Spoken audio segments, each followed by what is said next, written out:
Hello friends, I would like to invite my YouTube channel Rainbow Classes. Today we are going to discuss घटना चक्र. Okay student, आज हम discuss करने वाले हैं घटना चक्र. मैंने आपको प्रीवियस वीडियोस में घटना चक्र का चैप्टर करवाया था. चैप्टर कौन सा था बच्चों, आप बताइए.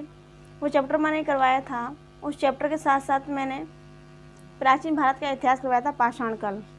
ठीक है. उसके अलावा मैंने प्रीवियस ईयर का क्वेश्चन पेपर करवाया था स्टूडेंट. 2013 में एग्ज़ाम हुआ था. ठीक है ना, वो भी मैंने कंप्लीट करवा दिया है. उनके जो क्वेश्चन थे, उनके क्वेश्चन के साथ साथ जो ऑप्शन थे स्टूडेंट, मैंने ऑप्शंस को भी क्या करा था, एनालाइज करा था, पूरी तरह से एक्सप्लेनेशन किया था. ठीक है ना, ज़्यादातर क्वेश्चंस के आंसर के साथ ऑप्शन को भी. ठीक है.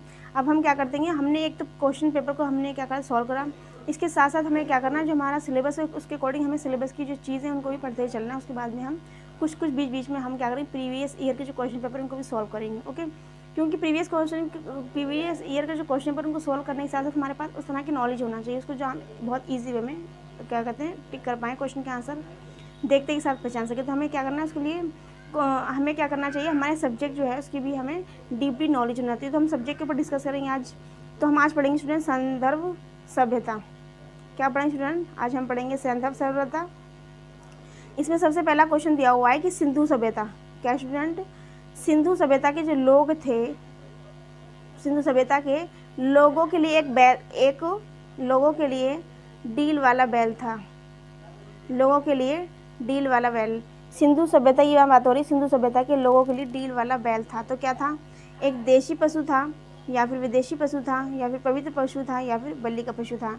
तो देखिए, अगर हम बात करें इसके पशु की, तो वो कैसा था, क्या हुआ था कि जब खुदाई हुई थी ना, तो उससे पता चला था कि संदर्भ सभ्यता, जो सिंधु घाटी सभ्यता के जितने भी जहाँ खुदाई हुई थी, तो उनसे पता चला कि वहाँ के जो मुद्रांकन थी, ठीक है ना, मुद्रांकन के अलावा जो वहाँ के सिक्के थे और ताम्रपत्र थे और कई सारी चीज़ें ऐसी मिली जहाँ पर देखा कि डील वाला यानी कि कुबड़ वाला जो था बैल था बना हुआ. तो इस बात से पता चला कि जो सिंधु सभ्यता के जो लोग थे, तो जो डील वाला जो बैल था, जब काफ़ी जगह पर अंकित हुआ मिला, तो लोगों ने जो लोग थे उन्होंने बताया कि ये जो है एक पवित्र क्या है, पशु होगा. तो उसके आधार पर इसकी एक्सप्लेनेशन की, समझेंगे हम एक्सप्लेनेशन को. देखिए, लिखो सैंधर्व सभ्य धर्म के विषय में लिखित साक्ष्यों का पूर्णतः अभाव है. यानी कि जो सैंधर्व सभ्यता जो है, सिंधु सभ्यता जो है स्टूडेंट, उस टाइम लेखन जो क्षमता है उस टाइम उसका अभाव था. ठीक है ना, रिटर्न में कोई ऐसे साक्ष्य या क्लू नहीं मिले हैं. केवल क्या हुआ, पुरातात्विक शास्त्र, यानी कि पुरातात्विक शास्त्र, पुरानी जो तत्व थे उनके साक्ष्यों के आधार पर ये अनुमान लगाया गया है कि सैंधव सभ्यता के अनेक पुरा स्थलों से प्राप्त मोहरें, मुद्रांकन, ताम्रपत्र पर क्या बना हुआ था, डील वाला बैल था. देखिए, मैंने बताया ना आपको, वही चीज़ यहाँ पर बताई गई है. तो इसी के आधार पर विद्वान जो थे उन्होंने बताया कि ये सिंधु सभ्यता का जो डील वाला बैल है वो क्या है, एक पूजनीय पशु है. तो पूजनीय पशु यानी कि यहाँ पर क्या दे, पवित्र पशु. ये इसका राइट आंसर है. ठीक है, यही क्वेश्चन 2005 में पूछा गया. और क्या, मैंने आपको ये क्वेश्चन मैंने आपको बताया था कि जब हम प्रीवियस ईयर के जो क्वेश्चन पेपर सॉल्व करे थे उसमें कई सारे क्वेश्चन रिपीटेड थे, कई सारे क्वेश्चन ऐसे थे जो उनके ऑप्शन से भी क्वेश्चन पूछे गए थे. तो इसलिए हम इसको करते हुए चलेंगे, ऑप्शन को भी. ठीक है, अब हम आगे देखिए चलते हैं नेक्स्ट पेज पर. देखिए इन्होंने क्या बताया हुआ है एक्सप्लेनेशन के अंदर, और उन्होंने और कुछ बताया हुआ है. इसमें बताया हुआ है कि मार्शल, ये मैं थोड़ा सा आपको जूम करके दिखाती हूँ. देखिए, अब इस एक्सप्लेनेशन को समझेंगे. मार्शल के अनुसार पशुओं की पूजा, जो पशु थे उनकी पूजा वो है, वो किसकी प्रतीक थी, शक्ति की. पशुओं की जो पूजा होती थी वो शक्ति के प्रतीक के रूप में होती थी. पशुओं की पूजा शक्ति के प्रतीक के रूप में होती थी. मोहनजोदड़ो से प्राप्त एक ताबीज़ मिला. क्या मिला स्टूडेंट, एक ताबीज़ मिला. ताबीज़ पर क्या था स्टूडेंट, एक नाग. ठीक है, ताबीज़ पर क्या था, एक नाग था जो चबूतरे पर लेटा हुआ दिखाई दिया. क्या दिखाई दिया स्टूडेंट, चबूतरे पर लेटा हुआ दिखाई दिया. अर्नेस्ट मैके का अनुमान है, ठीक है, कि चबूतरे पर नागों को दूध पिलाया जाता रहा होगा. ठीक है, आगे लिखा हुआ कि मोहनजोदड़ो और हड़प्पा से कुबड़ वाले बैल. मोहनजोदड़ो और हड़प्पा से किस तरह की बैल की बात हो रही है, कुबड़ वाला बैल. कुबड़ वाले बैल की आकृति अनेक मुहरें प्राप्त हुई हैं. ठीक है, मोहनजोदड़ो से क्या मिला है स्टूडेंट, मोहनजोदड़ो हड़प्पा से मिला है कुबड़ वाला बैल, जबकि सिंधु सभ्यता की अगर हम बात करें, सिंधु सभ्यता की बात करें, तो वहाँ पर कौन सा बैल मिला है? वहाँ पर मिला है डील वाला बैल। ठीक है, ये दोनों चीज़ें डिफरेंट है, आपको ध्यान रखनी है। आगे हम चलेंगे, पूर्ण विकसित हड़प्पा सभ्यता लगभग कितनी शताब्दियों तक जीवित रही? पूर्ण विकसित हड़प्पा सभ्यता की पूछा यहाँ पर, लगभग कितनी शताब्दी तक जीवित रही? तो और देखिए इसमें क्या क्या लिखे हुए, ऑप्शन हम उनके समझेंगे। लिखा हुआ ए में लिखा हुआ 4, बी में 5 और सी में 7 और डी में 3। तो अगर हम बात करें हड़प्पा सभ्यता की विकसित जो रही है, तो इसमें उसकी एक्सप्लेनेशन को समझेंगे। देखिए लिखा हुआ है कि उत्खनन में उपलब्ध प्रमाणों के आधार पर माना जाता है कि सैंधव सभ्यता की जो तिथि है वो 2300 ईसा पूर्व से 1700 ईसा पूर्व। ये ध्यान रखें, ईसा पूर्व जो होता है इसमें काउंटिंग जो होती है वो कैसी होती है कि नीचे की साइड होती है, यानी कि कैसी होती है कि उल्टे क्रम में होती है। ठीक है ना, यानी कि बढ़ते हुए क्रम में नहीं बल्कि घटते हुए क्रम में होती है। ठीक है, 23 से देखिए 17 पे आ गया, तो 23 ईसा पूर्व से लेकर 27 ईसा पूर्व तक निर्धारित होती है। लगभग 2300 ईसा पूर्व से 2000 ईसा पूर्व तक यह सभ्यता अपने विकास की पराकाष्ठ पर थी, यानी कि अपने डेवलपिंग के पूरी मतलब शिखर पर थी। ठीक है ना, और उत्तर प्रदेश माध्यमिक शिक्षा बोर्ड ने इसका जो आंसर माना, स्टूडेंट बी माना है। यानी कि हम कह सकते हैं इसका जो राइट आंसर पूर्ण विकसित हड़प्पा सभ्यता लगभग कितनी शताब्दी तक जीवित रही? तो हम कह सकते हैं पूर्ण विकसित हड़प्पा सभ्यता जो है, पूर्ण विकसित हड़प्पा सभ्यता तो कितने वर्ष तक जीवित रही स्टूडेंट? 5 शताब्दियों तक, सॉरी 5 वर्ष कह रही मैं, 5 शताब्दी तक जीवित रही। ओके, आगे चलते हैं नेक्स्ट क्वेश्चन में। देखो क्वेश्चन नंबर 3 है, सैंधव सभ्यता के सबसे पूर्वी स्थल। सैंधव सभ्यता मतलब सिंधु घाटी की सभ्यता। ठीक है, सैंधव सभ्यता के सबसे पूर्वी स्थल आलमगीरपुर का उत्खनन किया गया था। बात करें अगर हम आलमगीर की स्टूडेंट, तो आलमगीर जो है स्टूडेंट ये कहाँ है? मेरठ में है। और आलमगीर जो है ये बच्चों ये कैसा स्थान है? ये पूर्वी स्थल है। क्या पूर्वी स्थल है। ठीक है ना, देखिए लिखा हुआ है कि मेरठ जो है, मेरठ जिले में हिंडन नदी जो है सैंधव सभ्यता के सबसे पूर्वी स्थल, यानी कि सैंधव सभ्यता जो है उसका पूर्वी एरिया पड़ता है मेरठ जिला नहीं बल्कि मेरठ मंडल है स्टूडेंट। ठीक है, गाजीपुर जिला है। तो यहाँ पर क्या है? मेरठ मंडल में हिंडन नदी के पर स्थित सैंधव सभ्यता के सबसे पूर्वी जो एरिया है आलमगीरपुर। ठीक है, आलमगीर क्या है? सबसे पूर्वी एरिया है। जब उसका उत्खनन हुआ था 1958 में, और ये जो क्या बोलते हैं उत्खनन जो हुआ तो किसके द्वारा किया गया? ये उत्खनन किया गया यज्ञदत्त शर्मा के द्वारा। ठीक है, यज्ञदत्त जो शर्मा हैं, यज्ञदत्त शर्मा, इनको वाईडी शर्मा भी कहा जाता है। ठीक है, अब इसका राइट आंसर जो है स्टूडेंट, इसमें देखिए मैं क्वेश्चन पर जा रही हूँ, क्वेश्चन में 3rd में इसका राइट आंसर पे हम जाएंगे। 3rd में क्या कहा गया कि सैंधव सभ्यता के सबसे पूर्वी स्थल आलमगीरपुर मेरठ में। ध्यान आ गया आपको? उत्खनन किया गया था, किसके द्वारा किया गया था? तो लिखा ऑप्शन वाईडी शर्मा के द्वारा, या फिर ए घोष के द्वारा, वी के थापड़ द्वारा, या फिर बी लाल द्वारा। स्टूडेंट अगर हम इसके राइट आंसर की बात करें, इसका जो राइट आंसर है स्टूडेंट ए क्या इसका राइट आंसर है। ठीक है, अब हम नेक्स्ट क्वेश्चन पे चलेंगे। क्वेश्चन नंबर देखेंगे 4, सैंधव सभ्यता के बाँट किसके गुणक थे? सैंधव सभ्यता के जो बाँट थे बच्चों, जो वजन को तोलने वाली जो बाँट थे वो किसके गुणक थे? 15 के, 16 के, 17 के या फिर 18 के? तो हम बात करें सैंधव संस्कृति किसकी स्टूडेंट? अगर हम बात करें सैंधव संस्कृति की बाँटों की प्रमुख विशेषता थी उनका घनाकार होना।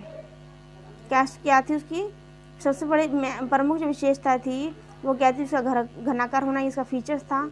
और इसकी जो संख्या थी बाँटों की, ठीक है, वो क्या थी? वो थी 16 के गुणकों में प्रयुक्त होना। 16 के गुणकों में प्रयुक्त होना, यानी स्टूडेंट इसके राइट आंसर की अगर हम बात करें तो उसका राइट आंसर क्या है स्टूडेंट? बी इसका क्या है राइट आंसर क्वेश्चन नंबर 4 का। क्वेश्चन नंबर आगे हम चलेंगे, इसमें लिखा हुआ है पक्की मिट्टी के बने हल। देखिए लिखा हुआ है पक्की मिट्टी के, देखिए पक्की मिट्टी बनने के हल का प्रतिरूप, पक्की मिट्टी के बने हल का प्रतिरूप प्राप्त हुआ था। कहाँ से प्राप्त हुआ था? पक्की मिट्टी की मतलब बनावली से, कालीबंगा से, या फिर हम देखेंगे चाहिए कालीबंगा से, राखीगढ़ी या फिर रंगपुरा से। तो यहाँ पे इसका राइट आंसर जो है वो क्या है इसका राइट आंसर, वो है बनावली। अब बनावली कहाँ पड़ता है ये, अब हम इसको समझेंगे। बनावली पड़ता है आपका हरियाणा के अंदर। देखिए बनावली स्टूडेंट कहाँ पड़ता है, हरियाणा के अंतर्गत, हरियाणा। और हरियाणा में ही क्या है, फरीदाबाद। ठीक है, पहले इसका नाम था फतेहाबाद, लेकिन अब वर्तमान में किसके नाम से जानते हैं, फरीदाबाद के नाम से जानते हैं। फरीदाबाद जिले में सरस्वती नदी के किनारे, सरस्वती नदी के किनारे स्थित है। और ये जो खोज जो की थी स्टूडेंट बनावली, जहाँ पे आपको क्या मिला था, हल मिला था पक्की मिट्टी से बना हुआ। ठीक है, तो इसकी जो खोज की थी 1974 में की थी, RS बिष्ट ने की थी। और यहाँ से पक्की मिट्टी के बने हल का प्रतिरूप प्राप्त हुआ। तो पक्की मिट्टी का बना हल कहाँ से प्राप्त हुआ, बनावली से। बना मतलब पक्का कोई चीज़ बनी तो वो जल्दी से फूटेगी नहीं। तो पक्के हल की बात हो रही, तो पक्का हम कैसे याद करेंगे मन के अंदर, बनावली, यानी कि पक्का है, पका हुआ है आग में तो वो टूटे फूटेगी नहीं, यानी बना हुआ है, बनावली। बनावली कहाँ स्टूडेंट, हरियाणा में, हरियाणा के जिले में फतेहाबाद, यानी कि फरीदाबाद जिसे सब कहते हैं। ठीक है, अब हम बात करें कालीबंगा की, तो कालीबंगा के प्राक सैंधव स्तर से हल से जुते हुए खेत, ये पूछा जाता है स्टूडेंट, जुते हुए खेत के साक्ष्य कहाँ से प्राप्त हुए, बहुत इंपॉर्टेंट है। जुते हुए खेत के साक्ष्य, जुते हुए खेत के साक्ष्य की अगर बात करें तो कहाँ से प्राप्त हुए, कालीबंगा से। ठीक है, और ये क्या है, प्राक सैंधव स्तर के हैं। ये नहीं आएगा, लेकिन ये जरूर आएगा कि जुते हुए खेल के साक्ष्य कहाँ से प्राप्त हुए। आगे देखिए लिखा हुआ, नवीनतम अनुसंधानों में राखीगढ़ी को विशालतम हड़प्पा कालीन नगर माना गया है। अब क्या लिखा हुआ है कि नवीन जो अनुसंधान हुए, जो रिसर्च हुए, उसमें राखीगढ़ी, क्या स्टूडेंट, राखीगढ़ी जो है विशालतम सबसे बड़ा हड़प्पा कालीन नगर माना गया है। राखीगढ़ी आपने देखा ना, राखी जो ना हाथ में बांधते हैं, तो आप अपने माइंड का ट्री बना लीजिए। राखी हाथ में बनती है तो हाथ क्या करता है, शोभामान हो जाता है। तो ये क्या हो गया, अपनी तरीके से राखी कैसी हो गई, विशाल हो गई। ठीक है ना, तो हम क्या मान लेंगे, राखी क्या है, विशालतम नगर है, एक तरह से मान लेंगे हम इसको माइंड का ट्रिक लगा करके। और ये क्या है, हड़प्पा कालीन नगर, विशालतम हड़प्पा कालीन जो नगर है वो क्या है, राखीगढ़ी। ठीक है, आगे लिखा हुआ कि धान की भूसी, क्या लिखा स्टूडेंट, धान की भूसी के शाख से कहाँ से प्राप्त हुए, तो रंगपुरा से। और हम रंग से याद कर लेंगे, धान की भूसी कैसे होती है, येलो कलर की होती है। कहती है कैसे होती है स्टूडेंट, येलो कलर की होती है, तो हम येलो कलर से ध्यान रख लेंगे, धान की भूसी रंगपुरा, ये आपको ईजी हो गया। और राखीगढ़ी का विशालतम हड़प्पा कालीन नगर माना गया इसको। ठीक है, आगे हम चलते क्वेश्चन नंबर 6 पर। क्वेश्चन नंबर 6 में देखिए क्या कर रहे हैं, क्वेश्चन नंबर 6 में इसमें क्या करना है, मैच करना है। एग्जामिनर काफ़ी आपको जो देगा एग्जामिनर आपको क्वेश्चंस, वो मैचिंग वाले भी होंगे, उसमें नई वाले भी क्वेश्चन होंगे, तो उनको थोड़ा ध्यान से करना होता है। इसमें क्या करता है कि आपके माइंड को अच्छे से चेक करता है एग्जामिनर, ताकि आपका इसमें कन्फ्यूजिंग होने का भी ज़्यादातर चांसेस रहता है। तो आपको क्या करता है, कन्फ्यूजिंग वाले क्वेश्चन ज़्यादा देगा एग्जामिनर। इसमें लिखा हुआ सूची ए को बी से सम्मिलित करना है। ठीक है ना, सूची ए को बी से हमें सम्मिलित करना है। तो यहाँ पे हमने क्या पढ़ा था, जुता हुआ खेत। जुता हुआ खेत कहाँ मिला था स्टूडेंट, ये देखिए हमने क्या पढ़ा था, कालीबंगा। ठीक है, तो हम क्या लगाएंगे, कालीबंगा, सी का डी, कालीबंगा। ठीक है, उसके बाद में हमने क्या पढ़ा, इसके बाद में हमने आगे इसमें एक नर्तकी की आकृति नहीं पढ़ी है, गोदीवाड़ा भी नहीं पढ़ा है, और स्वाधान भी नहीं पढ़ा है। तो हम इसको क्या करेंगे, कालीबंगा हो गया, सी का कौन सा हो गया, 4, सी का 4 देखिए कहाँ है, देखिए सी का 4 ये दिया होगा सबसे लास्ट। ठीक है, सी का 4 सबसे लास्ट में दिया होगा, तो हमें इसके आंसर पे आसानी से पहुंच जाएंगे। किससे पहुंच जाएंगे, सी के 4 पे। ये देखिए इसमें दिया हुआ डी का थर्ड, यानी कि लिखा हुआ ना मोहनजोदड़ो जो है स्टूडेंट, उसका थर्ड एक नर्तकी की आकृति की मिली, यानी कि एक लड़की नाचती हुई मिली, गुड़िया जिसे कह सकते हैं एक तरह से। ठीक है ना, अब कालीबंगा जुता हुआ खेत हो गया। ठीक है, उसके बाद में बी का सेकंड है, अगर हम बी की बात करें, लोथल से क्या मिला है, गोदीवाड़ा।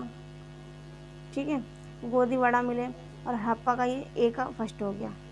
ठीक है स्टूडेंट, तो डी हमारा राइट आंसर हो गया। इसको हम थोड़ा सा एक्सप्लेनेशन के द्वारा समझेंगे। देखिए एक बार एक्सप्लेनेशन को थोड़ा सा हम समझने की कोशिश करेंगे। देखिए, हड़प्पा सभ्यता के स्थलों में खंबात की खाड़ी के निकट स्थित है। खंबात की खाड़ी के निकट क्या स्थित है स्टूडेंट? लोथल से गोदीवाड़ा के साक्ष्य मिले। लोथल एक जगह का नाम है और गोदीवाड़ा क्या है? गोदीवाड़ा के साक्ष्य मिले हैं। राजस्थान के हनुमानगढ़, राजस्थान में क्या स्टूडेंट? हनुमानगढ़ है। राजस्थान के हनुमानगढ़ जिले में घग्गर नदी के किनारे स्थित कालीबंगा से जुड़े हुए खेत में कालीबंगा से जुड़े खेत में पढ़ लिया। पाकिस्तान के पंजाब प्रांत में साहिवाल जिले में रावी नदी के बाएं तट पर स्थित हड़प्पा नगर क्षेत्र के दक्षिण दिशा में कब्रिस्तान मिला है जिसे समाधान कहा गया है, जिसे R37 भी नाम दिया गया है, जिसको R37 नाम दिया गया है। पाकिस्तान के सिंध प्रांत के लड़काना जिले में सिंधु नदी घाटी के तट पर स्थित मोहनजोदड़ो की कांसे की नर्तकी मिली, जो आपने यहाँ पढ़ा था। देखिए इंपॉर्टेंट जो क्वेश्चन अभी हमने डिस्कस करा उसके आधार पर हम समझेंगे। सबसे पहला हम इसमें जो पूछा गया है, लोथल से क्या मिला? गोदीवाड़ा मिला, ठीक। उसके बाद में राजस्थान के हनुमानगढ़ से क्या मिला? घग्गर नदी किनारे क्या मिला? कालीबंगा। कालीबंगा स्टूडेंट कहाँ पर है? राजस्थान में। जुते हुए खेत के साक्ष्य मिले, ठीक। अब पाकिस्तान के जो पंजाब प्रांत है स्टूडेंट, क्या है?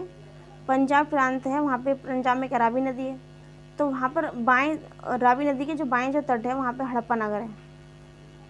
क्या स्टूडेंट? हड़प्पा नगर क्षेत्र के वहाँ पर एक क्या मिला? कब्रिस्तान।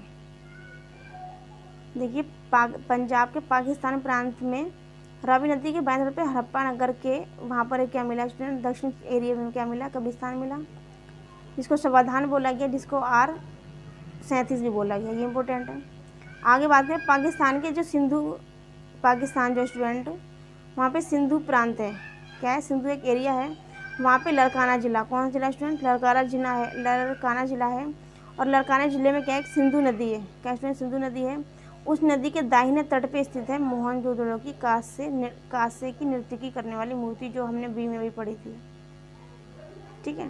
इसको क्या करना है आपको? कई बार अगर आप पढ़ेंगे तो आपको लर्न करने की जरूरत नहीं पड़ेगी, आप इसे समझ जाएंगे। नेक्स्ट क्वेश्चन समझेंगे आगे। नेक्स्ट पेज पे चलते हैं बच्चों। देखिए इसमें करीब मुझे इसमें 59 क्वेश्चन है स्टूडेंट। तो हम क्या करेंगे, मैं इसको 2 पार्ट में डिवाइड कर दूँगी। सैंथम जो सभ्यता है, और 2 पार्ट में हम डिवाइड करने के बाद में इसको 2 पार्ट में डिवाइड कर दूँगी, तब हम समझेंगे। क्योंकि एक दिन में अगर पढ़ाऊँगी तो मैं पढ़ा दूँगी, लेकिन आपको समझने में दिक्कत होगी और वीडियो ज़्यादा लेंथ हो जाएगी, जिससे आपको पढ़ने का मन नहीं करेगा। शॉर्ट थोड़ी वीडियो करूँगी तो आप ईजी वे में पढ़ पाएंगे, ठीक है। क्वेश्चन नंबर 7 है स्टूडेंट। तो हम आज 30 क्वेश्चन करने की कोशिश करेंगे। क्वेश्चन नंबर है 7, निम्नलिखित पशु समूह में कौन सा समूह मोहनजोदड़ो की पशु मुद्रा पर अंकित है? ये देखिए क्वेश्चन नंबर 2013 का है। क्वेश्चन जो प्रीवियस दिया हुआ है, और 2016 में भी 2006 में भी आ चुका, 2013 में भी आ चुका। और मैंने जो आपको प्रीवियस क्वेश्चन पर सॉल्व करवाया था प्रीवियस में वीडियोज़ में देखिएगा आप, तो उसमें ये वाला क्वेश्चन भी था। तो मैंने आपको याद करने की एक ट्रिक बताई थी। बताइए क्या ट्रिक थी? मैंने ही बताया था। पहले हम पढ़ लेंगे सभी को। पहले में ऑप्शन में क्या चीज़ है? सिंह, हाथी, भैंस और वृषभ। बी में क्या दिया हुआ है? बी में दिया हुआ है व्याघ्र, हाथी, गेंडा और भैंसा। सी में दिया हुआ सिंह, गेंडा, भैंस और घोड़ा। वृषभ, भैंस, हाथी, घोड़ा और गेंडा, ठीक है। तो अगर हम बात करें इसमें, तो इसका सबसे राइट जो आंसर है वो क्या होगा? राइट आंसर इसका क्या है स्टूडेंट? देखिए राइट आंसर इसका स्टूडेंट बी स्टूडेंट। कैसे? मैंने आपको बताया था कि व्याघ्र मतलब शेर, ठीक। उसके बाद में क्या देगा? हाथी। सबसे ज़्यादा पावरफुल कौन है इसके अंदर? व्याघ्र। उसके बाद में ट्रिक लगाइए आप, उसके बाद में कौन है? हाथी है, ठीक है। उसके बाद में क्या है? गेंडा। क्या है स्टूडेंट? गेंडा। उसके बाद में क्या है स्टूडेंट? भैंसा, ठीक है ना। भैंसा जो है कम पावरफुल। एक पावरफुल की अगर आप सीक्वेंस में चलेंगे ना, तो आपको ये क्वेश्चन ईजी वे में याद हो जाएगा। देखिए इस एक्सप्लेनेशन को समझते हैं स्टूडेंट। एक्सप्लेनेशन में क्या कहा गया है? मोहनजोदड़ो से पुरातात्विक मौके से प्राप्त पशुपति शिव की मोहर जो है इसकी विशेष प्रसिद्ध है, मोहनजोदड़ो से मिली है। इसके साथ साथ इस मोहर में त्रिमुखी पुरुष को एक चौकी पर पद्मासन मुद्रा में बिठाया गया है। त्रिमुखी पुरुष यानी कि 3 मुख वाला जो पर्सन है, जो क्या है? मैन है, वो कैसा बैठा हुआ दिखाई दिया। दाहिने ओर एक हाथी है, दाहिने ओर यानी कि सीधे हाथ पर क्या? हाथी है। और बाईं ओर यानी कि उल्टे हाथ पर एक क्या है? बाघ है, शेर है, और एक गेंडा और एक भैंसा खड़े हुए हैं। चौकी के नीचे क्या है? 2 हिरण हैं जो खड़े हुए हैं। मार्शल ने इसे शिव का आदि रूप बताया। ठीक है, और मार्शल कौन थे बच्चों? पुरातात्विक और जो उत्खनन करता थे ये। ठीक है, आगे हम क्वेश्चन देखेंगे। क्वेश्चन नंबर नेक्स्ट में समझेंगे। लिखा हुआ है निम्नलिखित पशुओं में से कौन सा हड़प्पा की मुहरों में प्राप्त नहीं हुआ? कौन सा प्राप्त नहीं हुआ? देखिए नहीं वाला क्वेश्चन आ गया। ठीक है, अब क्या इसमें इसका राइट आंसर क्या होगा? हमने वृषभ भी पढ़ा, गजमेज हाथी भी पढ़ा, व्याघ्र भी पढ़ा, लेकिन गाय का इसमें कहीं पर जिक्र नहीं है, तो गाय इसका क्या होगा? राइट आंसर हो गया। क्वेश्चन नंबर 9 देखेंगे। सैंधव सभ्यता से संबंधित सर्वाधिक पुरास्थल, सैंधव सभ्यता से संबंधित सर्वाधिक पुरास्थल किस नदी के तट पर विद्यमान है? तो किस पर विद्यमान है? ऑप्शन देखेंगे, लिखा हुआ दोबारा क्वेश्चन बता देती हूँ मैं। सैंधव सभ्यता से संबंधित, सैंधव सभ्यता से रिलेटेड सर्वाधिक यानी सबसे ज़्यादा पुरा स्थल जो हैं, सबसे ज़्यादा पुराने जो स्थल हैं किस नदी के तट पर मिले?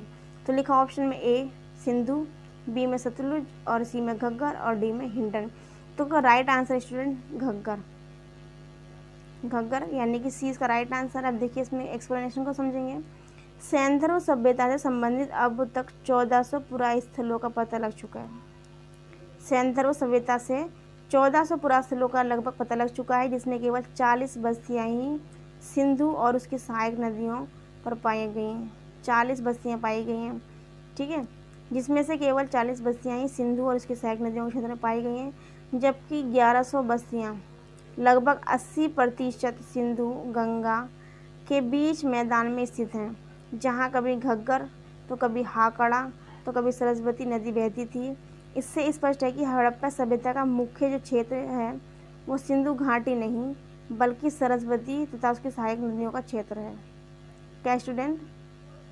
सरस्वती तथा उसकी सहायक नदियों का क्षेत्र है। ठीक, आगे चलेंगे नेक्स्ट क्वेश्चन पे। सिंधु संस्कृति से संबंधित, सिंधु संस्कृति से संबंधित स्थल मांडा किस सिंधु संस्कृति संबंधित स्थल मांडा किस नदी के किनारे स्थित है? कौन सा स्थल? मांडा स्थल पूछा, किस नदी के किनारे स्थित है? वो सिंधु सभ्यता से रिलेटेड है। तो देखिए लिखा हो स्टूडेंट ऑप्शन रावी नदी। क्या स्टूडेंट? रावी नदी, सतलज नदी, सिंधु नदी। क्या स्टूडेंट? सिंधु नदी या फिर चिनाब नदी। अगर हम बात करें इसकी राइट आंसर की, तो सिंधु संस्कृति से संबंधित जो स्थल है उसका नाम क्या है? मांडा। तो वो किसके? चिनाब नदी के किनारे पर स्थित है। ठीक है, एक्सप्लेनेशन को हम इसके समझ लेते हैं। एक्सप्लेनेशन में क्या बताया हुआ है? एक्सप्लेनेशन में ये बता रहे हैं, एक्सप्लेनेशन में समझिए। इसमें बताया हुआ कि मांडा जो है जम्मू कश्मीर में, कहाँ स्टूडेंट? मांडा कहाँ है? जम्मू कश्मीर में है। ठीक है, और चिनाब नदी के दाएं तट पर स्थित है। चिनाब नदी के दाएं तट पर स्थित है। सिंधु सभ्यता का सबसे उत्तरी स्थल है। ठीक है, 1982 में जेपी जोशी, 1982 में जेपी जोशी जो है इन्होंने खोज की थी। कहाँ? चिनाब में, जो कि कहाँ है? जम्मू कश्मीर में। यहाँ से प्राक हड़प्पोत्तर काल के प्रमाण प्राप्त हुए हैं। देखिए समझिए इसको। इसमें बता रहे हैं कि मांडा जो है जम्मू कश्मीर में है। तो मांडा में एक जगह है जो तहसील लगती है, वो अखनूर लगती है। अखनूर तहसील में चिनाब नदी जो है स्टूडेंट, चिनाब नदी के दाएं तट पर स्थित है। ठीक है, यह सिंधु सभ्यता का सबसे उत्तरी स्थल है। 1982 में जेपी जोशी ने इसकी खोज की। इसके साथ साथ यहाँ पर प्राक हड़प्पा, ठीक है, कौन सी हड़प्पा? प्राक हड़प्पा और हड़प्पोत्तर तीनों काल के प्रमाण मिलते हैं। ठीक है स्टूडेंट, आगे देखेंगे नए क्वेश्चन देखेंगे। स्वतंत्रता के बाद भारत के किस प्रांत से सबसे अधिक सैंधव पुरास्थल खोजे गए हैं? ठीक है, इसमें लिखा हुआ है स्टूडेंट, लिखा हुआ पश्चिमी उत्तर प्रदेश, यानी कि पश्चिमी जो दिल्ली से सटा हुआ एरिया है। अगर हम बात करें इसकी पश्चिमी उत्तर प्रदेश की, जिधर गाज़ियाबाद का एरिया लगता है, गाज़ियाबाद मेरठ का, या फिर राजस्थान, या फिर गुजरात, या फिर पंजाब। तो लिखा हो स्वतंत्रता के बाद की बात की गई तो सैंधव पुरास्थल सबसे ज़्यादा कहाँ खोजे गए हैं? वो खोजे गए स्टूडेंट गुजरात में। क्या स्टूडेंट? गुजरात में, यानी सी इसका राइट आंसर है। आगे देखिए लिखा हुआ है स्वतंत्रता के बाद गुजरात राज्य में सबसे अधिक सैंधव पुरास्थल खोजे गए हैं। यहाँ के महत्वपूर्ण स्थल हैं लोथल, धौलागिरी, रंगपुरा, सुरकोटड़ा, मालवा, रोजदा, देसलपुर। ये क्या है अपने आप में बहुत इंपॉर्टेंट एरिया है। इसमें से क्वेश्चन काफ़ी सारे पूछे जाते हैं, इनको याद रखना है। देखो अन्य महत्वपूर्ण तथ्य के अंदर बताया हुआ है राजस्थान का प्रमुख जो स्थल है कालीबंगा है। क्या है स्टूडेंट? और कालीबंगा में क्या मिला था, क्या पढ़ा था अभी हमने? जुते हुए खेत मिले थे। इनकी जो खोज की थी स्टूडेंट वो किसने की थी? अमलानंद ने की थी। कब की थी? 1900। अमलानंद घोष ने की थी 1953 में की थी। फिर बाद में क्या था? हरियाणा हमने क्या पढ़ा था? राखीगढ़ी पढ़ा था, ठीक है। और क्या पढ़ा था हमने? बनावली पढ़ा था हरियाणा में।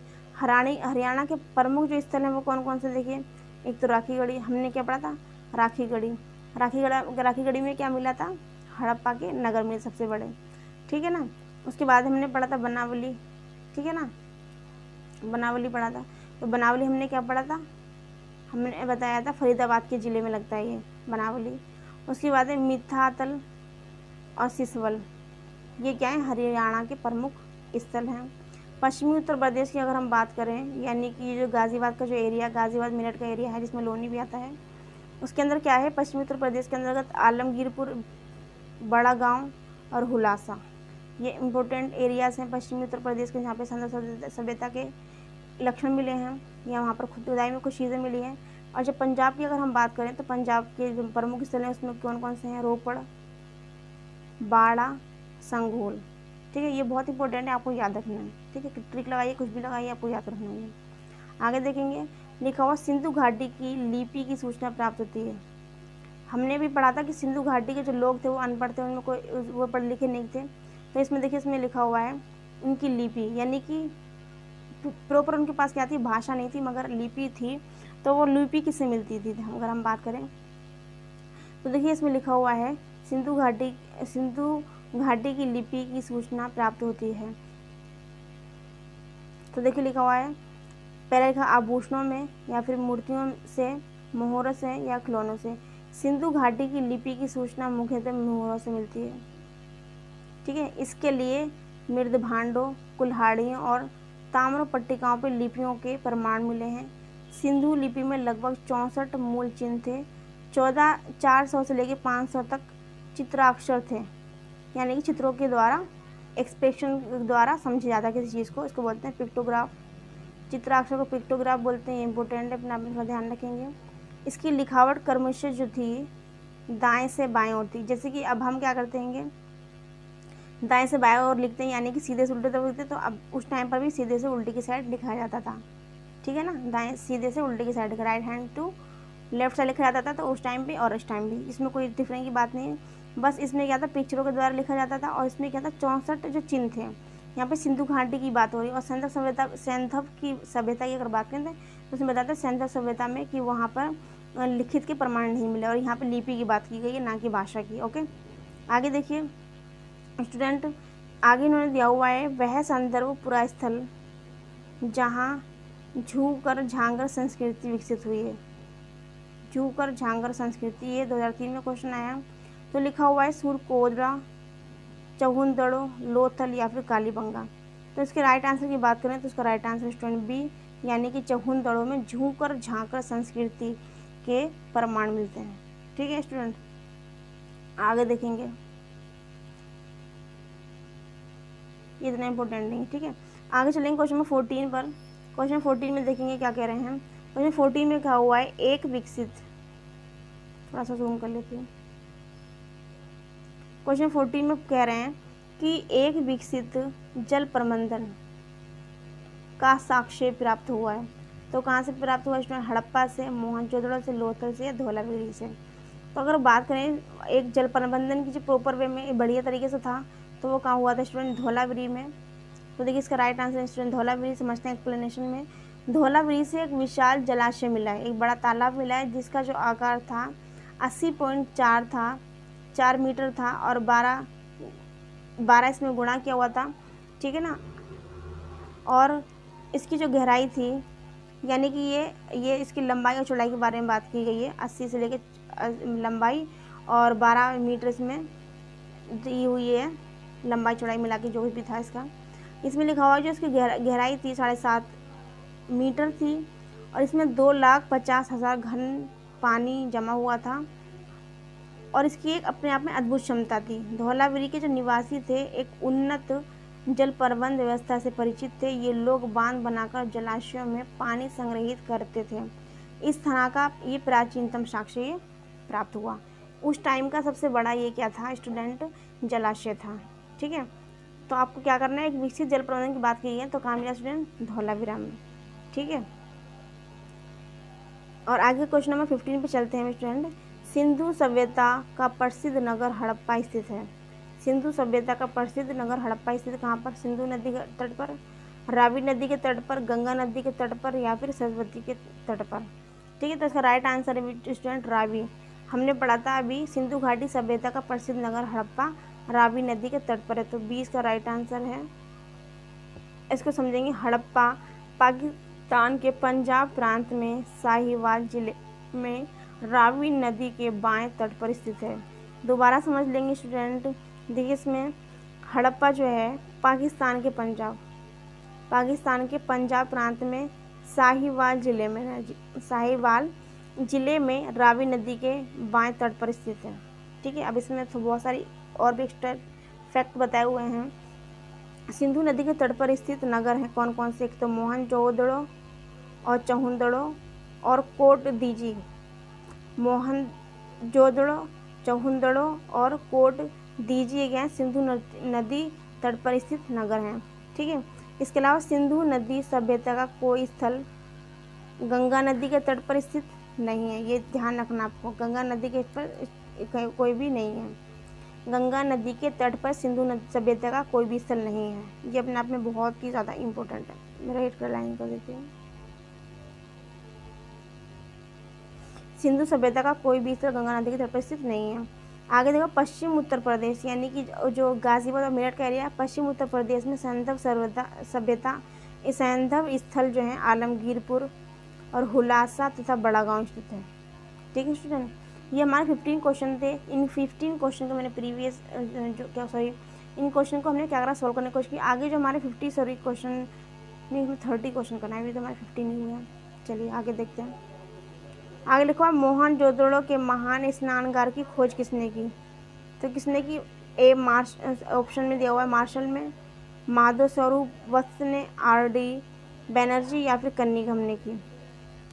तो अगर मोहनजोदड़ो की बड़े स्नानगार की बात करें तो उसकी जो खोज की थी स्टूडेंट वो की थी किसने की थी, राखालदास बनर्जी, यानी कि इनको आर.डी. बनर्जी भी कहा जाता है। ठीक है, आर.डी. बनर्जी भी कहा जाता है राखालदास बनर्जी को। देखिए लिखा हुआ, इनकी फुल फॉर्म लिखी राखालदास बनर्जी। इसी स्थल से महान स्नानगार का साक्ष्य प्राप्त है। इसकी लंबाई वगैरह मुझे ज़्यादा कुछ नहीं आएगा, बस आपको याद रखना है कि बहुत ही ज़्यादा बड़ा था। ठीक है, इसके मध्य में एक स्नान कुंड भी था।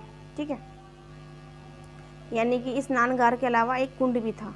ठीक है, अब देखिए आगे देखिए, सिंधु घाटी में समाज में कौन सा पशु शक्ति का प्रतीक था।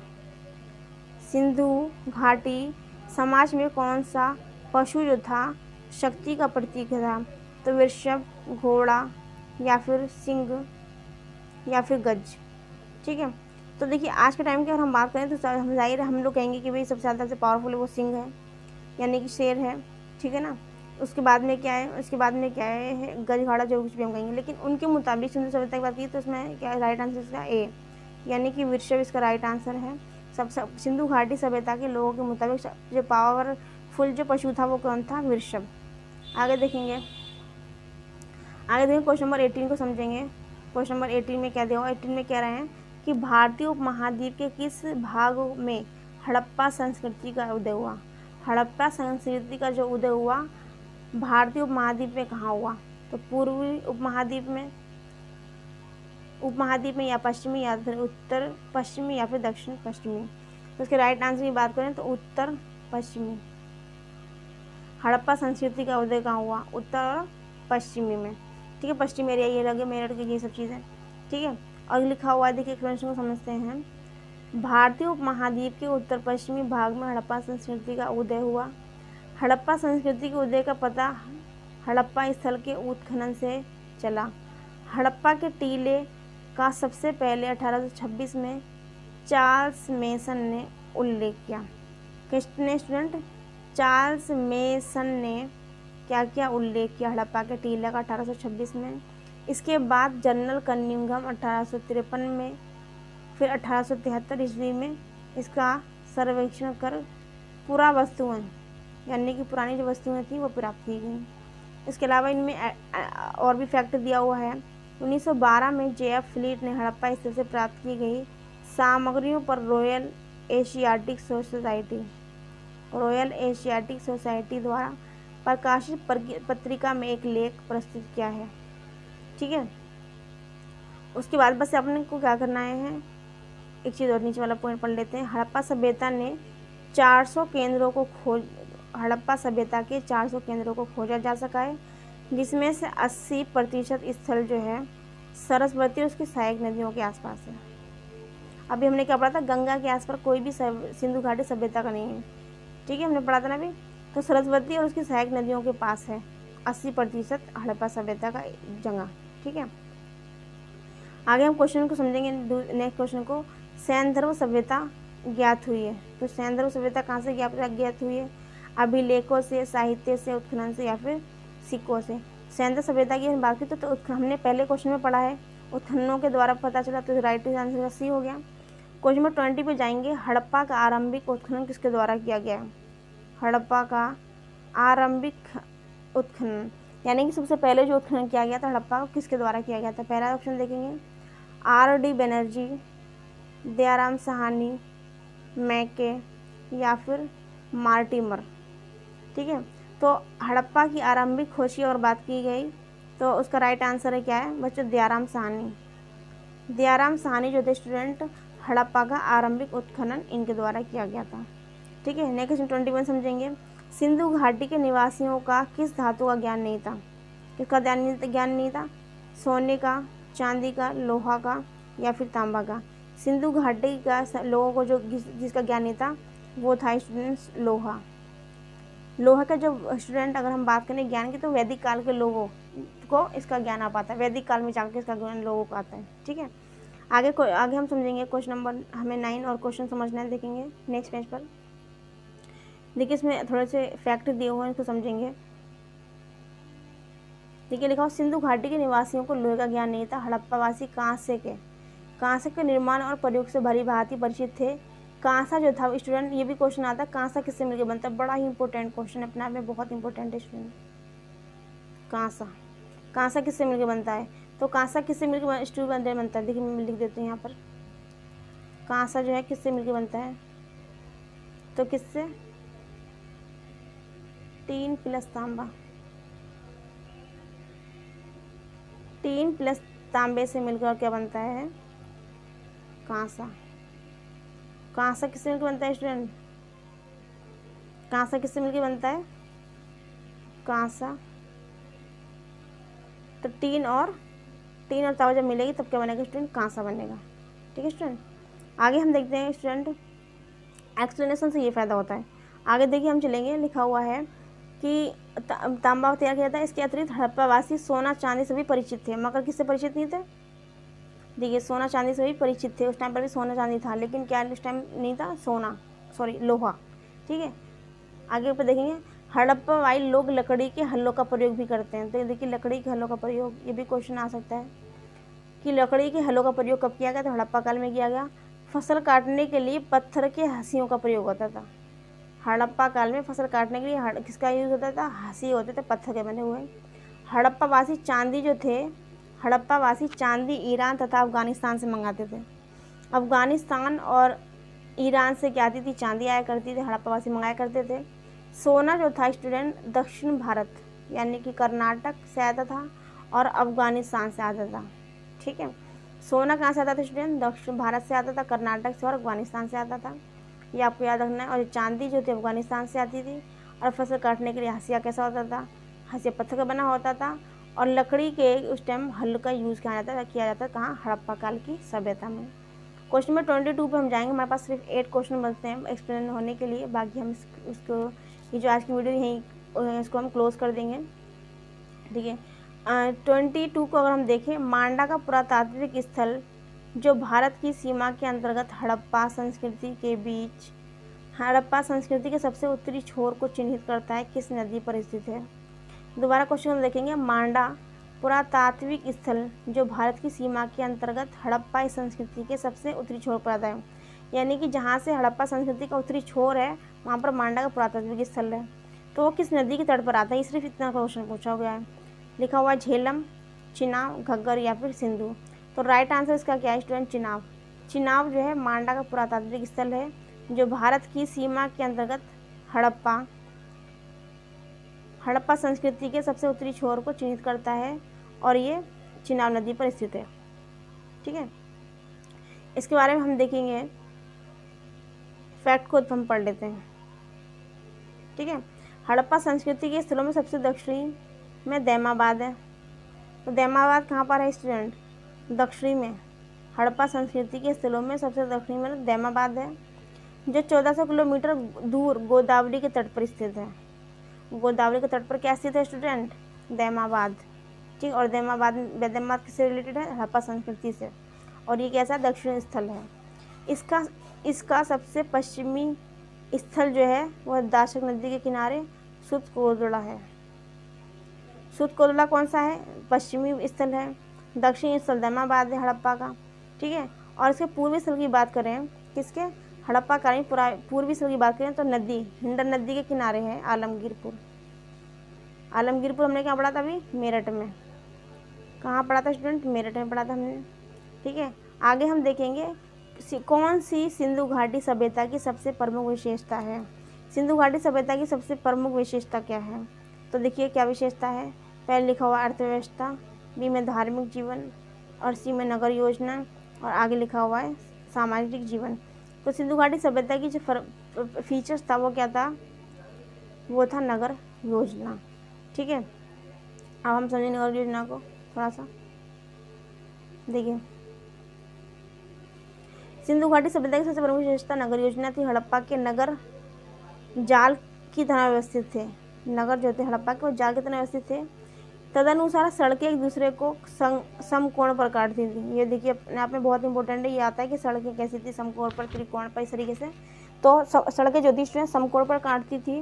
प्रत्येक नगर जो थे स्टूडेंट दो भागों में विभक्त थे, पश्चिमी टीला और पूर्वी टीला। पश्चिमी टीले और पूर्वी टीले दो भागों में विभक्त थे। ये इंपॉर्टेंट है अपने आप में।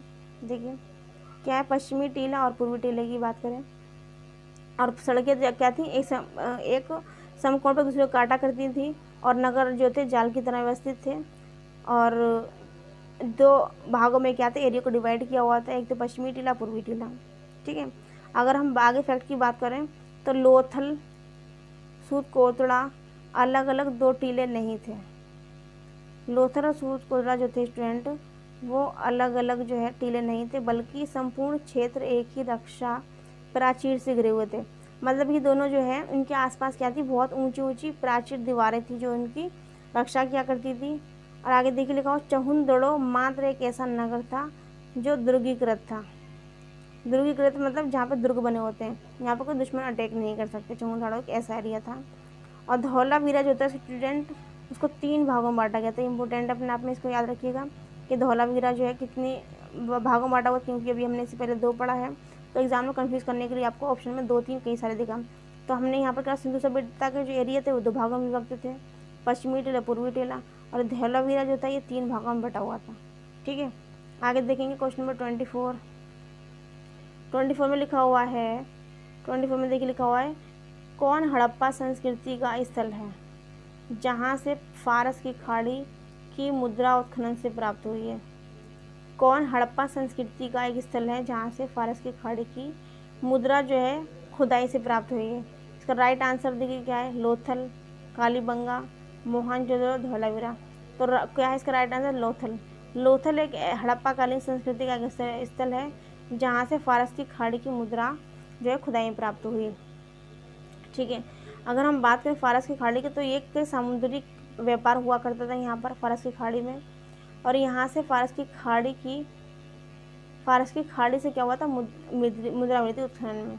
ठीक है, आगे लिखा हुआ अन्य महत्वपूर्ण तथ्य में लिखा हुआ, लोथल जो है, लोथल से पूर्वी भाग में गोदीवाड़ा के साक्ष्य मिले। इसके अलावा लिखा लोथल से 3 युग्मित समाधियों के उदाहरण मिले जिसमें यह सती प्रथा का अनुमान लगाया जाता है।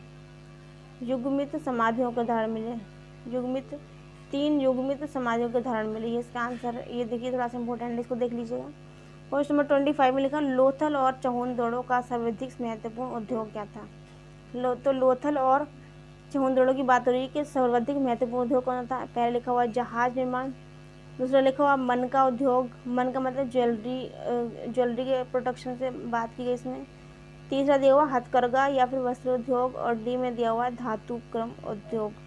ठीक है, तो बात करें इसकी राइट आंसर की, तो लोथल और चहुंदड़ों का सर्वाधिक महत्वपूर्ण उद्योग जो था वो था मन का उत्पादन, यानी कि ज्वेलरी जो प्रोडक्शन था, जो उत्पादन था, उसकी बात की गई है चहुंदाड़ों और लोथल में। तो राइट आंसर इसका बी हो गया। इसमें लिखा एक्सप्लेनेशन में लोथल गुजरात के मुख्य नगर अहमदाबाद में, लोथल का स्टूडेंट अहमदाबाद के अंतर्गत है, गुजरात के अहमदाबाद में, जबकि जो चहुंदाड़ो है मोहनजोदड़ो के दक्षिण पूर्व स्थित है। दक्षिण पूर्व में क्या स्थित है? मोहनजोदड़ो, मोहनजोदड़ो के चहुंदाड़ो में स्थित है। तो ये चहुंदाड़ो जो है मोहनजोदड़ो के दक्षिण पूर्व स्थित है। लोथल और चहुंदाड़ो जो है औद्योगिक यानी कि इंडस्ट्रियल एरिया के रूप में फेमस है। लोथल और चहुंदाड़ो का सर्वाधिक महत्वपूर्ण उद्योग जो है ज्वेलरी बनाने का कारखाना है। उत्खनन स्थलों से साक्ष्य से ये बात पता चली है। ठीक है, प्लीज़ आप ये मन का जो उद्योग है, ये धातु कर्म उद्योग, ये थोड़ा इंपॉर्टेंट है, ये बहुत इंपॉर्टेंट है स्टूडेंट। इसको आप क्या करेंगे, अच्छे से एक्सप्लेन करके समझेंगे, कई बार इसमें पढ़ के। आगे लिखा हड़प्पा संस्कृति से जुड़ा स्थल रंगपुर, और रंगपुर किस नदी के तट पर स्थित है? ऑप्शन देखेंगे सिंध नदी, झेलम नदी, भादर नदी या फिर दसनी नदी। इसका राइट आंसर स्टूडेंट सी, यानी कि भादर नदी। रंगपुर के नदी के जो भादर नदी है वो रंगपुर नदी के तट पर स्थित है, हड़प्पा संस्कृति से रिलेटेड है। ठीक है, इसमें जो अलग और फैक्ट दिए वो हैं रंगपुर की खोज जो है रंगपुर की खोज है 1954 में SR राव ने की थी। यहाँ से उत्तर हड़प्पा कालीन अवशेष प्राप्त हुए हैं। रंगपुर से धान की भूसी, मैंने आपको बताया था रंगपुर धान की भूसी प्राप्त हुई है। ठीक है, हड़प्पा सभ्यता में धान की कृषि के किए जाने के साक्ष्य भी प्राप्त हुए हैं। ठीक है, हड़प्पा सभ्यता में धान की कृषि किए जाने के साक्ष्य प्राप्त हुए हैं। और रंगपुर कहाँ पर है स्टूडेंट, मैंने आपको बताया था, वो आप कमेंट बॉक्स में बताएंगे। ठीक है, तो हड़प्पा सभ्यता है, हड़प्पा सभ्यता से स्थित है ये। ठीक है, आगे हम बताएंगे क्वेश्चन नंबर 27 में देखेंगे सिंधु सभ्यता काल के लोगों के घर कैसे थे। सिंधु सभ्यता के घर के लोगों के घर जो थे स्टूडेंट वो कैसे थे? वो पत्थर के बने हुए थे, मिट्टी के बने थे, कच्ची ईंट के बने थे या फिर पक्की ईंट के बने थे। तो इसके जो घर थे सिंधु सभ्यता के लोगों के वो कैसे थे? पक्की ईंटों के बने हुए थे। अभी हमने पढ़ा था ना, तो भागों में डिवाइड था, तो वो पक्की ईंटों के बने तभी तो डिवाइड होगा। उसके बाद में क्वेश्चन नंबर देखेंगे हम। क्वेश्चन नंबर में देखिए आगे क्या लिखा हुआ है। सिंधु सभ्यता एक नगरीय सभ्यता थी, इम्पोर्टेंट नगरीय सभ्यता थी। यहाँ के अधिकांश घर पक्की ईंटों के बने हुए थे। कुछ भवनों की दीवार पर प्लास्टर के भी साक्ष्य मिले हैं। ठीक है, प्लास्टर के भी साक्ष्य मिले। आगे देखिए फैक्ट में लिखा हुआ है सिंधु सभ्यता में मकान बनाने में सबसे अधिक प्रचलित ईंटों का आकार प्रचलित है। ठीक है ना, जिसका रेशो दिया हुआ है 4:1 करके दिया हुआ है। मिट्टी को कूटकर कच्ची ईंट या पक्की ईंट बिछाकर मकानों के फर्श बनाए जाते थे, जो इसी के बनाए जाते हैं। सिंधु सभ्यता के अधिकांश घरों में कुओं के साक्ष्य भी प्राप्त हुए हैं। ठीक है, अनेक क्वेश्चन पढ़ेंगे। सिंधु घाटी सभ्यता के निम्नलिखित स्थलों में से कौन उत्तर प्रदेश में स्थित है? उत्तर प्रदेश में कौन सा स्थित है? हमने क्या पढ़ा था स्टूडेंट? लोथल किस जगह पर है, कालीबंगा किस जगह पर है, आलमगीर कहाँ पर है, चौंधड़ो कहाँ पर है? हमने क्या पढ़ा था? उत्तर प्रदेश में आलमगीरपुर, मेरठ पढ़ा था हमने। ठीक है, तो इसका बी आंसर आलमगीरपुर मेरठ में है, जो कि मेरठ कहाँ पर उत्तर प्रदेश में स्थित है। ठीक है, अगर हम बात करें आगे इसकी फैक्ट की, तो आलमगीर जो है हड़प्पा के सबसे पश्चिमी स्थल सुरकोदड़ा से 1600 किलोमीटर दूरी पर स्थित है। इसके अलावा आलमगीरपुर जो है उसको उत्खनन जो किया था यज्ञदत्त शर्मा ने किया था, जिसको क्या YD रेड्डी कहा गया 1998 में। ठीक है, आगे क्वेश्चन देखेंगे हम। आगे क्वेश्चन में लिखा हुआ है 29, उसके बाद लास्ट क्वेश्चन हमारा बचता है 29 में। देखिए, सिंधु सभ्यता में सूती वस्त्रों के प्रयोग का प्रमाण प्राप्त हुआ है। तो सूती वस्त्रों के प्रमाण की अगर बात करें, मोहनजोदड़ो में, हड़प्पा में, चौंतड़ो में, बनावली में, तो मोहनजोदड़ो में सूती वस्त्रों का पता चल रहा है। ठीक है, इससे ही पता चलता है कि यहाँ पर जो है कपास की खेती होती थी सिंधु घाटी सभ्यता में। आगे फैक्ट दिए हुए हैं, सर्वप्रथम मेहरगढ़ पुरा स्तर पर कपास की खेती के प्रमाण मिले हैं। सबसे पहले मेहरगढ़ में पुरातन स्तर पर कपास की खेती के प्रमाण मिले हैं, मेहरगढ़ में। ठीक है, विश्व में कपास अस्तित्व का प्राचीनतम साक्ष्य है। कपास के अस्तित्व का प्राचीनतम साक्ष्य है, यानी कि पूरे वर्ल्ड में सबसे पहले जो प्राचीनतम सबसे पुराने साक्ष्य मिले हैं वो कहाँ पर मिले हैं स्टूडेंट? सिंधु घाटी सभ्यता में कपास के। पूरे वर्ल्ड में कहीं नहीं मिले। कपास जो है सैंधव लोगों की मुख्य फसल थी। ठीक है ना, कैसी फसल थी स्टूडेंट? मूल फसल थी इनकी, किसकी? सैंधव सभ्यता के लोगों की कपास मूल फसल थी। इसी के कारण यूनानी सिंध जो थे, यूनानी सिंध क्षेत्र को सिंडन कहने लगे, जो सिंधु सभ्यता से निकलता है। ये भी इम्पोर्टेंट है अपने आप में बहुत ज़्यादा, कि सिंधु शब्द कैसे कैसे निकला, तो एग्जाम में आता भी है। क्वेश्चन नंबर 30 को देखें। क्वेश्चन नंबर 30 में क्या कहा गया है? सुमेलित नहीं है। आलमगीरपुर उत्तर प्रदेश, ठीक है, और लोथल कहाँ है स्टूडेंट? गुजरात में। कालीबंगा कहाँ है? कालीबंगा हरियाणा में गलत। रोपड़ कहाँ है? पंजाब में। जो गलत इसका आंसर स्टूडेंट वो क्या है? हरियाणा, यानी कि कालीबंगा जो है वो हरियाणा में नहीं है। तो कालीबंगा कहाँ है स्टूडेंट? राजस्थान में। कहाँ पर स्टूडेंट है? कालीबंगा राजस्थान में है, हनुमानगढ़ ज़िले में। इसकी जो खोज की गई थी स्टूडेंट वो 1991 में खोज की गई थी। तो जो खोज की गई थी अमलानंद घोष के द्वारा की गई थी। यहाँ पर पश्चिम दिशा में स्थित एक दुर्ग है जो टीले पर सैंधव सभ्यता के नीचे प्राक सैंधव सभ्यता के अवशेष प्राप्त हुए हैं। ठीक है, अन्य जो तीनों विकल्प हैं इसमें ठीक दिए हुए हैं। तो जो हमने क्या पढ़ा था? हरियाणा। कालीबंगा जो है स्टूडेंट राजस्थान में स्टूडेंट है। इसी तरह ये हमारे 30 क्वेश्चन थे। 30 क्वेश्चन हम नेक्स्ट वीडियो में डिस्कस करेंगे। Thank you for watching, take care and bye bye. देखते रहिए, अपनी सीट क्या कीजिए, आप तैयार कीजिए गवर्नमेंट स्कूल में। Thank you for watching, take care and bye bye. Please support me.